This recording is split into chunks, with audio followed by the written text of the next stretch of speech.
Ra đây con. Ra đây con nè.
Phải khăn giấy vào xin miếng nè, chùi dầu hết.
Trứng gà giữa.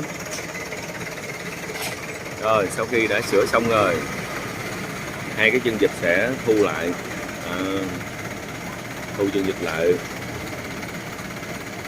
Hai chân vịt này mục đích là để chống cho cái cần cẩu xe nó không có bị lúng. Và có hai chân vịt ở đằng sau, rồi là 4 chân vịt ha. Và có cái thùng để mà thùng này có thể chứa được hai người leo vô đây và sửa điện. Cần cẩu sẽ mở ra dài ngắn tùy thích, cao thấp. Và xong rồi.